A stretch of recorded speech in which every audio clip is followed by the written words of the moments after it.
capacitate the African Union and our regional economic communities to do more in pursuit of peace and stability.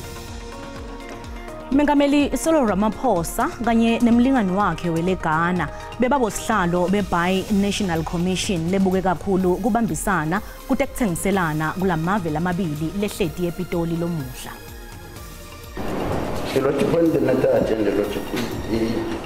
It was for the purposes that the applicant was still waiting for the arrival of the formal extradition request from the Republic of South Africa, the chief. Likala lekubulawa kwaKeenan aka Forbes Nantibelo Tibbs Motswane liqhutshelwe evikini lelitako ngalwesithathu kute uthola incwadi lesemthethweni lecela basola lababili ukuthi bayobukana nalelicala kule Ningizimu Afrika. Sundown will be playing against the Tindzaba amongst the highest points in the group stage.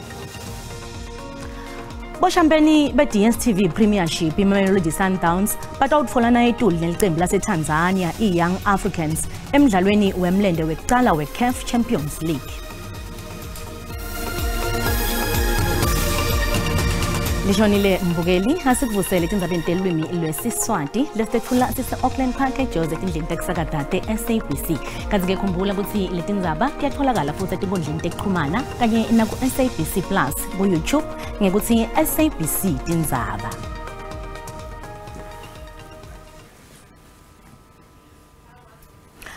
Mengameli Cyril Ramaphosa kanye nazwakwabo welive leGhana bahlanganyele sihlalo selikomishana le-Africa Ghana Bi-National Commission ePitoli kulesikhathi lapho simo sekuthula nekuvikeleka sindekendeke mhlaba wonke jikelele. Bobabili labaholi bavakalise ukukhathateka ngetinkinga tepolitiki. Banxuse emave emhlaba ukuthi atfole tisombululo tekucedza timbi letichubeka eMiddle East, Sudan, DRC kanye nekuketulwa kwembuso eNtshonalanga neAfrika. Le komishana yesibili eqinisa budlelwane emkhathini kwaleli nelaseGhana igcile kakhulu etivumelwaneni tangaphambilini letahlikihlwa eAccra eGhana nga-2021. Kepha ingcikithi lenkulu kulomhlangano kube ludzaba lokuletha kuthula nekuphepha emaveni emhlaba. To silence the guns on the African continent and to capacitate the African Union and our regional economic communities to do more in pursuit of peace and stability. Ganzi kwendiwe nelubito lekuthi iphele impi lechubekako eMiddle East. There is a need for all of us to work together to make sure that out of the current crisis, not only the outline, but the substance of the two-state solution to this conflict emerge. Labaholi lababili baphinze babuka ludzaba lotemabhizinisi bagcizelele kubaluleka kwekuthengiselana emkhathini kwalamave lamabili. The business forum has engendered a lot of interest amongst Ghanaian business people and South African business people as they see it as a very strong precursor to deepening the relations at an economic and investment level between our two countries. Omabili lamave aya elukhethweni lomnyaka kanti mengameli welaseGhana Nana Akufo-Addo ukulesihlalo lakuso kwekugcina. Licala lemadvodza lamabili Licala lemadvodza lamabili leyamaniswa nekubulawa kwaKeenan aka Forbes Nantibelo Tibbs Motswane liphindze lahlehliselwa kulesithathu evikini lelitako kwendela ukuthi umbuso nebameli bebasolwa batfole ngalokusemthethweni isicelo lesivela kumcondzisi wetekushushisa waseNingizimu Afrika sekuthi labasolwa babuyiswe eveni lakubo. Siyabonga namalusi ndimande bavele kwesithathu enkantolo yamanje kaManzini eSwatini. Lababili baboshwa mhlati nge-27 kulenyanga lefile ngemacala lamane ekubulala kuhlela kubulala nekwetama kubulala. Kanti-ke kuva kabanti ngalolidzaba sinalonhlanhla jele. Sikubingelele jele sikwamukele tindzabeni teSiswati. Ngikubingelele Rebecca nababukele emakhaya. Ngabe luhambe njani lihlelo lenkantolo lomuhla?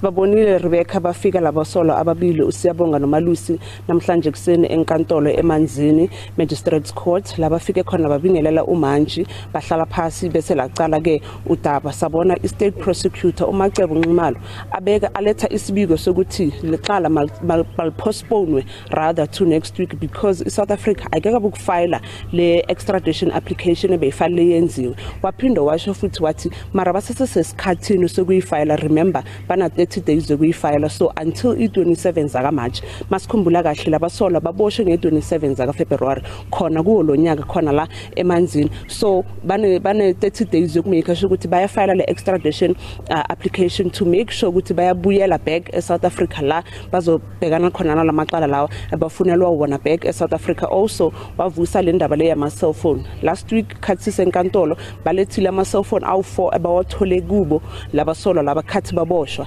baletha isicelo sokuthi an application ukuthi lama cell phone abe detained formally however I defense usive sonke ngwenye way oppose le application ukuthi process awalandelwanga ngendlela fanele alandelwe ngakho wakhuluma indaba ukuthi iaffidavit ayeke filwa sizwile mara namuhle kuseni enkantolo ukuthi affidavit yona ifayiliwe waphinde washo ukuthi ungwenya ukuthi although ifayiliwe and bayamukela but bafila ukuthi kungcono ukuthi le ndaba yama cell phone ihambisane nale ndaba ye extradition because akwaziwe ukuthi kunani kule application ezoyenzwa iNDPP yase South Africa mhlazana bazofaka le application yokuthi labasola babuyiselwe eSouth Africa so bekiloko esibhekene nako namuhle enkantolo ukuthi bafuna ukuthi ama cell phone lawa abe detained remember lama cell phone although are detained but it's only provisionally njengoba labasola nabo baboshiwe on a provisional application made by the NDPP yase South Africa so namuhle bebafuna ukuthi le ndaba yama cell phone now abe detained ngokomthetho like officially njengoba khona manje it's only provisional sezwa futhi uManji asho ukuthi okwamanje sizobamba lama cell phone provisionally bese sibuye ngeviki ezayo sichubeke futhi sikhulume le ndaba ukuthi iapplication ihamba njani gazi kuzobonakala ukuthi iSouth Africa zabe by then next week ngolosithathu nge20 by then ukuthi le application efanele yenziwe extradition izabe seyifakiwe na Rebecca Ngiyakuya kwakho yini lebambe lo office lemconziso tekushushisa iningizimu Afrika ekufakene emaphepha ukuthi labasolwa babuyiswe kuleli Unfortunately for us akushiwo lokho enkantolo ukuthi kuzanjani ukuthi by now bangakabe ukufayela le application because I'm sure bayachumana ne DPP yala eSwatini ukuthi bakhona ukukhuluma ukuthi bangayenza njani so okwamanje akushiwo enasazi nathi ukuthi kuzanjani ukuthi by now bangakabe ukufayela le application mara njengoba sengishilo siyakhumbula ukuthi bana 30 days to do this so kahle basesene 2 weeks osele wonke ukuthi bangachubeka bafake lesicelo lesirada formally ukuthi laba babuyela back ekhaya mara okwamanje we still don't know or asazi ukuthi yini ebabambile last time ngizama ukukhuluma nabo but they can't comment on this matter abakwazi ukusitshela ukuchazela kabanzi ukuthi kuhambe njani umhlangano wabo wokucala nokuthi kuzanjani ukuthi by now le application ingakabe ukufakwa Rebecca Nonhlanhla sibonga kakhulu isikhathi sakho Ngunonhlanhla Jele insathele Tindzaba teSABC leTindeveni leSwatini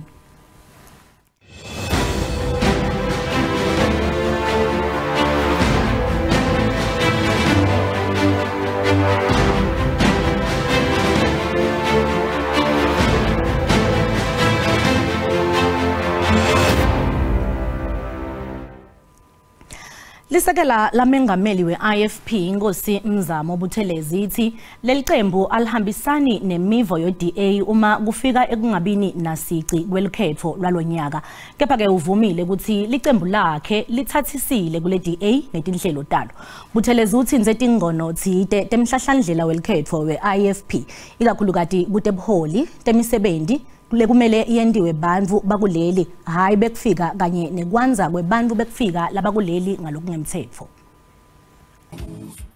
I-IFP ihlose ukuchopha umlandvo velonke kuleli khetho lolitako noma sidlekesayo sekwazulu Natal yethemba ukuthi kusekelwa kwayo kutawukhula velonke liya kwekucala likhethweni ngaphandle kwemsungulo walo inkosana Mangosuthu Buthelezi lelicembu I think the number of people that attended Mapita Stadium is a sign that the IFP is growing significantly after the founder. So I think we've got things that we can refer to show that the current leadership is capable and able to take the party forward. Njengoba kusolakala kwemsebenzi kusetulu, i-AFP itawuqinisekisa ukuthi emathuba aniketwa laba labayimisinsi yekudalwa kuleli. About 80% of the work should be actually given to South Africans, because it can't be that we've got so many South Africans who are not working, and we've got so many foreigners that are in our country that have taken over the work that should be taken by our own people. Lisekela lemengameli wa-AFP lithi asikho isidingo sekuthi lemelika lingenelele elikhethweni lwakuleli kulandzela ukuthi i-DA ibhalelela live inxusa ukuthi libe kuleli ukuthi uqaphela lolu khetho. Approach matters as a group. You will sit in a meeting and have a consensus. If the majority consensus says, no, we should actually write a letter, you wouldn't differ on your own and then write a letter opposing that. But our participation in that process does not mean we share the same views as the DA, because we find that the DA, in a scale of 1 to 10, they believe that 9%, 9 out of 10, elections won't be free and fair. Other part may tell that, no, it's only 2%. You see, so it varies. Lenhlangano nelithemba lokuthi itawenda kahle kuleli khetho lolutakom. Longenele lukhetho lwekuba ngunvunankulu wesifundeni seGauteng Soli Msimanga ukhwele wadehlela ecenjini lelibusako. Msimanga uthi ANC ifuna ukuthi bantu bahlale bahlupheka bathembe sibonelelo sahulumende. I-DA kulesifundza inelithemba lokuthi itawuphumelela kuthatha ijozi ecenjini le-ANC. I-DA iyakhankasa lelicembu lingulelo leliphikisako ngalokusemthethweni kuleli letamakuheha labatalisekela ejozi. Linelithemba lekuphumelela mhla tinge-24 enyangeni yeNkwenkweti.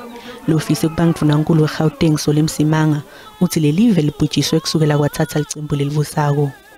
Come the 29th of May will ensure that that dream of 1994 is now a reality. The truth is that Gauteng is really struggling. More than 600,000 job seekers have given up on looking for work. I-DA yethemba ukuthi itawugetula i-ANC eGauteng kanti Msimanga uvete kukhathatheka kwakhe ngekwesolakala kwemisebenzi kucinywa kwagesti khawu nalokuvalwa kwemandi losekuvele kulamalanga. Lesifundza sibangwa kakhulu kulolu khetho lwalonyaka. It doesn't sit well to hear a minister bragging about the 350 that they're giving people instead of bragging about the jobs that they're creating so that less people can be dependent on grants and more people can be in jobs. Kute kube nginyale emacembu lasihlanu lasetula ivetile imihlahlandlela yayo, kepha Msimanga ufihle indvuku emcubeni. In the Western Cape, already there are 2 municipalities. No,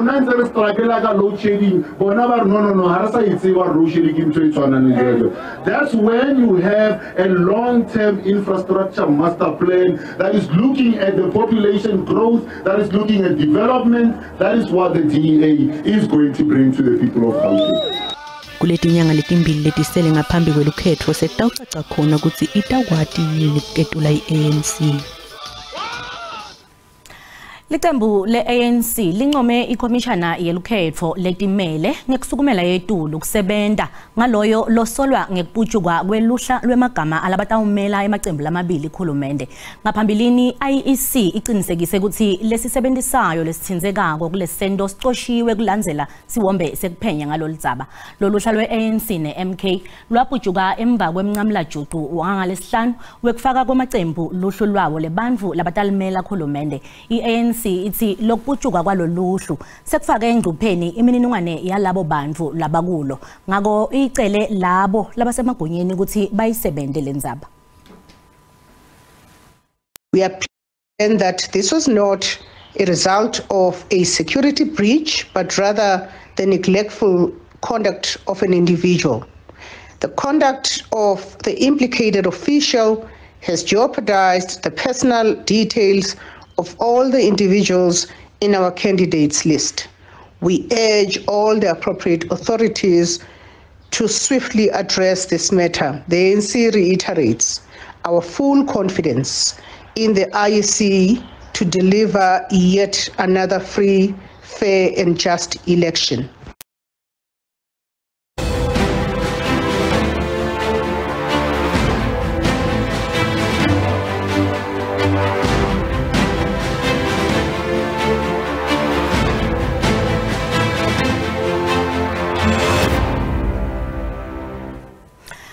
Icala lafaka ekhathi kubulala, kugagadlela, kubanjwa kwenkunzi, kwetshiwe timoto nekufunjwa enyukile esifundzeni seMpumalanga. Lokhu kuvele ngesikhathi iCommissioner wesifundza Lieutenant General Semagaleng Manamela nemphathiswa welitiko letekuphepha kwemphakathi iVusi Shongwe bethula tibalo tebugebengu kulesifundza tekota yesithatfu. Lokwenyuka kubonakele kakhulu ehlanzeni kanti labasemagonyeni bakhathatekile. Alinganiselwa kulangemakhulu lamane nemashumi layimfica emacala ekubulala lavulwe ngekota yesithatfu nga-2023 kulesifundza. Abengetulu kwemakhulu layimfica ekugagadlela. Kanti kubanjwa kwenkunzi bantfu bamukwe timoto tabo kwenyukile. Ngesikhathi kwehla kubanjwa kwetimoto letitfala imali inkunzi. Murder is becoming one of the crime that is giving us a serious challenge in the province in general. And for quite some time we've been seeing the increase in the murder cases. We are going to work together as a security cluster in making sure that programs like the Overall Friday are intensified in making sure that we hit the right target of the areas that are part and parcel, in committing crime. One of them are the taverns. Kunatfa kwetshwala kubalulwe njengembangela lenkulu yaletehlakalo. Kuletinye umasbiya ititolo, i-Democratic Alliance eMpumalanga isole uhulumende loholwa yi-ANC kulesifundza ngengohlakalo nekusebenlela inhlangano yetekwakha.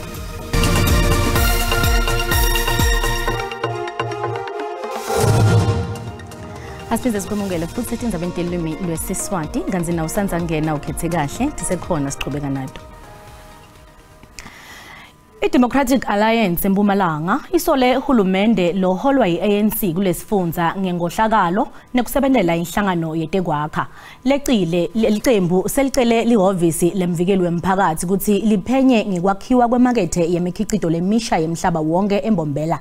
Lo mklamo lobita 1.5 billion wemarand bekulindeleke ukuthi uvulwe ngenyanga yeLweti 2020. Litiko letetimali kulesifundza lisanza kukhipha tigidzi letingu 167 temarand kute kuphotfulwe lo msebenzi.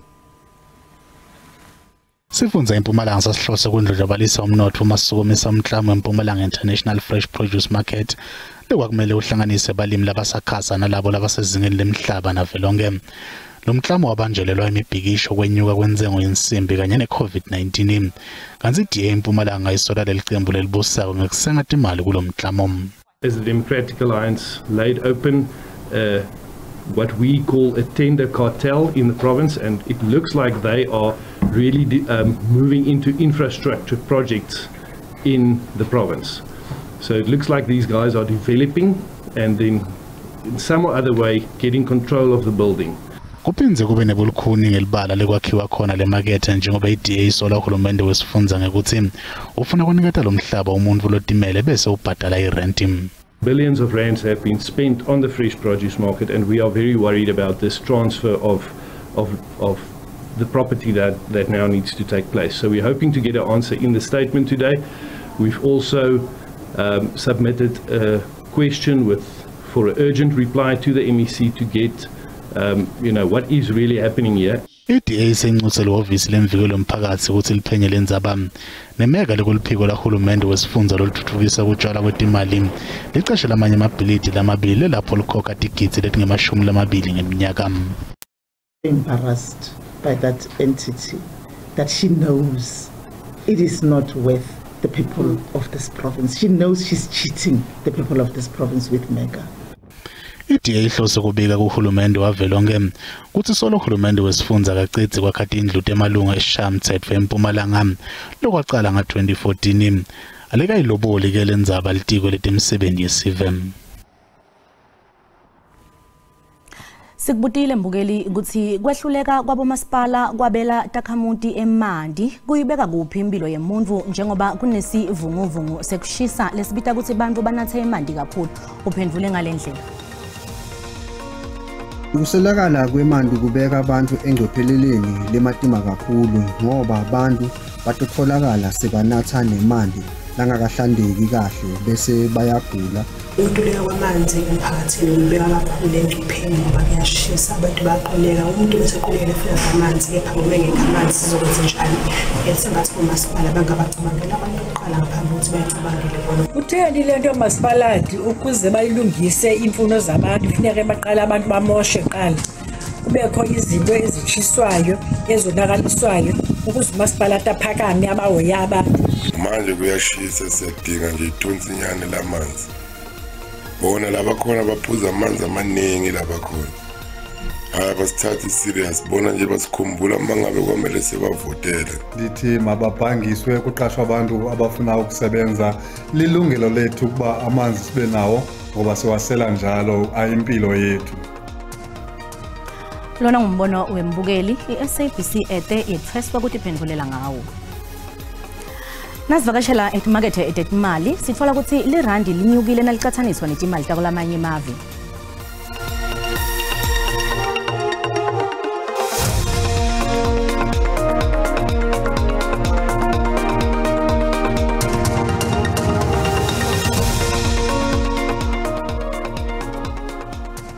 Kutamidlalo boshampeni be-DStv Premiership Imamelodi Sundowns batawutfolana etulu nelicembu laseTanzania iYoung Africans emidlalweni wemlende wekuqala weCAF Champions League lotawuphumelela lemidlalo yemilende lemibili utawutfolana etulu neEsperance yele Tunisia nobe iASEC Mimosa yele Ivory Coast kuma-semi-finals.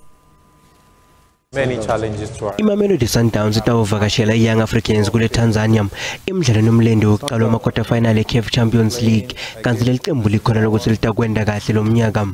Nga-2023 Imamelodi Sundowns yakhishwa kulo mqhudelwano liqembu laseMorocco iWydad Casablanca kanti elinye liqembu laseTanzania iSimba litawuthola letulu ne-Al Ahly yaseGibhithe.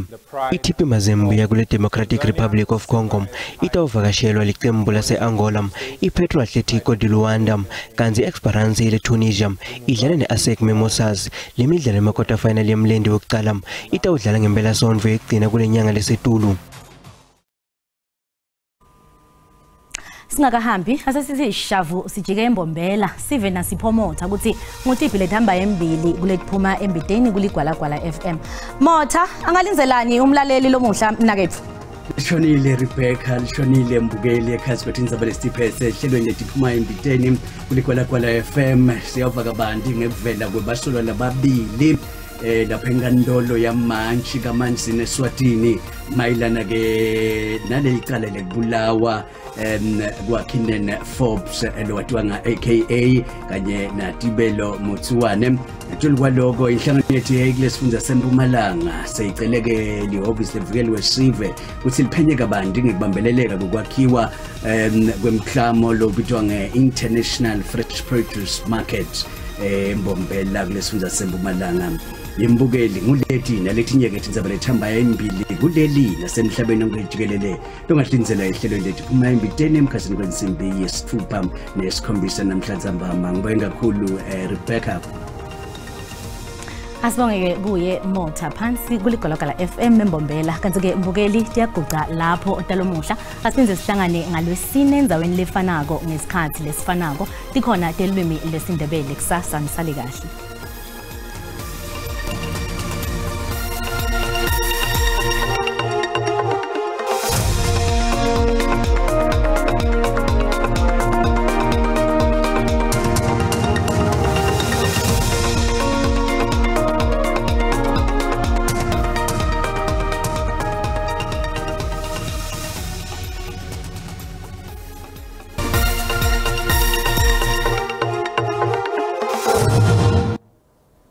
Ngetelational ngena nzabatalo kanjalo ngetelational ngena sosimo selithu sibuka kakhulu ke kuRebecca kanze ke masibuka sithombe sethu kusihlwa namuhla asekhombisa kuba mahle kakhulu ke mathuba emvuli kakhulu kade etifundzeni letseligwine live kanze ke mawukhuphuka eMpumalanga live alapha kuyeke la 60% emathuba emvula kanze ke veneli bomakhelwane bethu ngaleke la eMozambique alapha kuyeke la 80% ngenxa ke la yeshingishane lesatiwa ke ngayeke la Philipo lesibonakala sikhona kuleto ndzawo leto kanze ke naselangela kusasa ngolalo muhle asesekhona lawo mathuba emvula lapha kuyeke la 60% ikakhulu kade incenye nesifundza eMpumalanga ngeke kubonke omazi ikakhulu kade eTonga ke ofika ke Manang njengoba alapha kuye la 60% njengoba ke la nemoya ulapha kuye ke la 80 ngelihora kanti ke sixwayiso lesivela kwa South African Weather Service likhombisa ke imvula leneamandla kanti ke likhombisa nekujuma ikakhulukati engcenyeni yesifundza ke la eEastern Cape ngalo lomuhle kanti ke la uma sichubeka sikubukela ikakhulukati sixwayiso lesinye lesivela ke la kubo baka South African Weather Service ngalo lomuhle mawubuka ikakhulukati imvula lekhombisa kuba madima ngaleke la esifundzeni ke la eMpumalanga wehle njalo ke la uye ngaleke la esifundzeni iKwaZulu Natal ngaleke kubo Vryheid kanti ke la ekhombisa ke kusha kwemandlela ikakhulukati engcenyeni